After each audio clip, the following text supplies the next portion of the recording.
Welcome back. I'm talking to ufologist Gary Heseltine, and Gary runs a magazine, an online magazine called UFO Truth. And just tell us where you're at with that at the moment, Gary. Well, you should know because you write for the magazine. Right. You're a regular columnist. You know exactly where we're at. We've just celebrated the 6th issue, which is a bi-monthly 96-page magazine with an actually 120-page anniversary issue. What's really good is that the magazine is going from strength to strength. Obviously, there's many subscribers all around the world, but we really need to get the message out that this magazine there, and I want to make it the principal English language magazine in the world, and trying to get researchers on from all around the world so that we can have essentially one UFO Truth magazine telling the real truth as it is.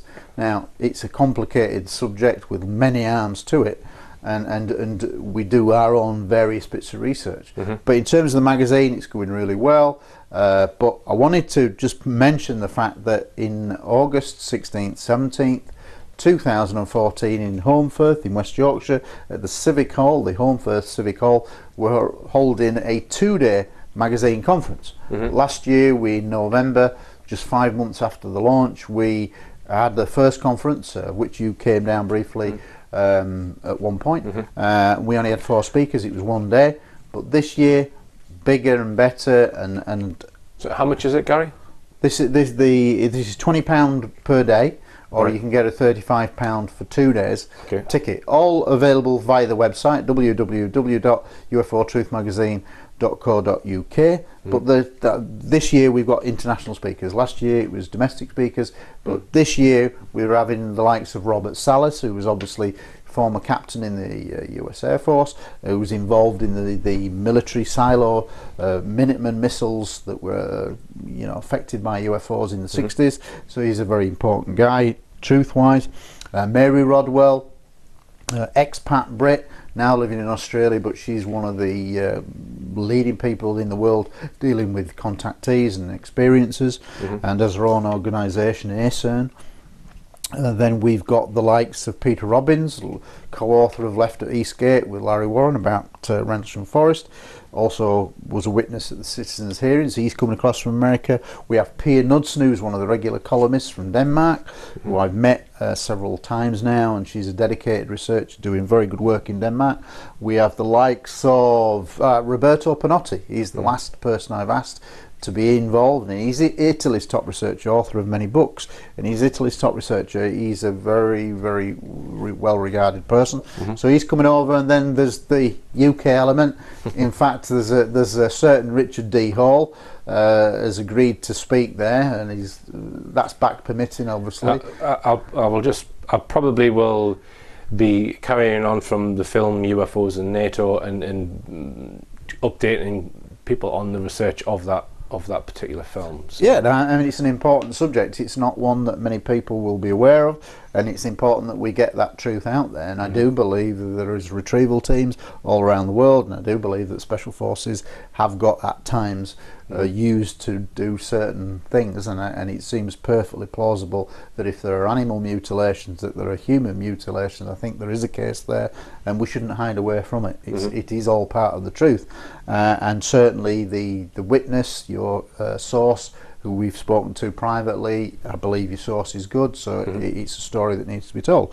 So that's good. Obviously, Alan Foster, who's a regular columnist for the magazine, and Steve Mera, regular columnist. So it's kind of like all the people who are writing for the magazine, and obviously myself, and I think there's Larry Warren coming down as a co-host, because he's obviously well known, and he's a good convivial, entertaining speaker in his own right. All right.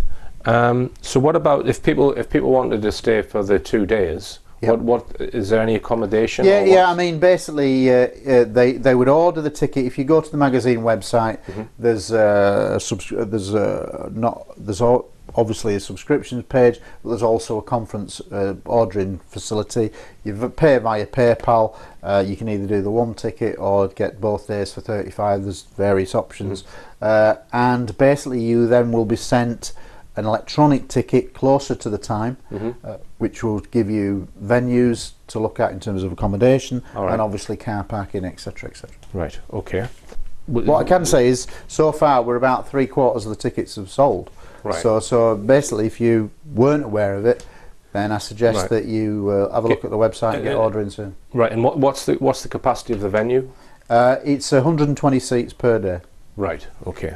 Now, Gary and I have spoken at length about how this subject is represented in the media, and in particular the mainstream media, and because clearly we don't think that researchers such as yourself and honest researchers into the UFO phenomena are represented properly in mainstream, and in fact situations can be concocted in order to trap people to show that their evidence isn't good evidence. Not only that, we have, in my opinion, the non-mainstream field, the UFO research field, in my opinion, has been poisoned with a lot of researchers who I don't think are genuine researchers. They're there to confuse, they're there to mislead, and they're there to put out spurious, non-evidenced fantasists, shall we say, and I could name them, but I'm not going to name them just yet because I'm gathering more evidence on them.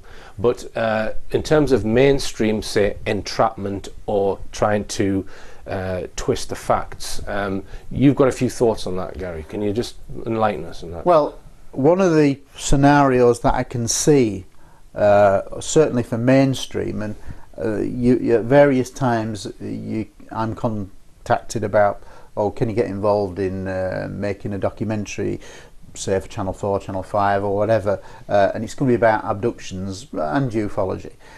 Well, one of the things that I foresee happening as a twist on a TV programme, certainly for mainstream terrestrial, is that they could attempt to create a false abduction scenario, i.e. an actor basically says, yeah, I've had this, and then it comes across to me as real or to other researchers as real, to try to reel us in. They provide information that says, oh, I've done this, blah, blah, blah, and they want to see how we research it. I can certainly see that as a scenario, but and the reason why I see it as a scenario is that I can see a TV company trying to dupe well-known researchers, certainly about the abduction phenomena, which is obviously loaded, and unless you've got implant evidence or something like that, or marks on the body, you don't. It's often word only. So with the abduction phenomena, what I can foresee is that a TV company at some point may try to set up well-known researchers with a false story to try to reel them in, as if to say at the end of the programme, these researchers fell hook, line and sinker, just accepted everything that the alleged abductee was saying, and they were duped, because we can now reveal that this was an actor, and so this is what the abduction phenomenon is. And I see that as a possible ploy. Whether it's happening now, I don't know, but I certainly think that it's a possible ploy that could happen now or in the future. Now, what you said there, Gary, might sound a little bit cryptic to someone watching, but we're waiting for something to happen, and if it happens, then you can speak more about this. I'm being cryptic because this is possibly an ongoing story, and we're not quite sure. But what I would say in my own case is that I have been dealing with a case, a person that's put out a story, an alleged possible abduction, which on the face of it sounded credible, but as time has gone on, I don't believe is credible, and there's a number of things that happened that don't add up to me, and I've backed away from the investigation. And I certainly know of another researcher who was approached by the same person. So whether this is a ploy, I don't know, but what I would say is that in mine and the other researchers' point of view, we both got cottoned on to what's going on, and it feels like a bit of a setup. Right. And you think that there's a chance that if it is a setup, it's possibly being set up by a mainstream production which may be coming on TV in the future, but you don't know that? No, I've got to be very guarded, but my suspicion is that somebody's tried to set me up, and another researcher as well. Might be completely wrong, so therefore I'm not mentioning the company. It would be wrong to do so, but time will tell whether this is true or not. Right, okay.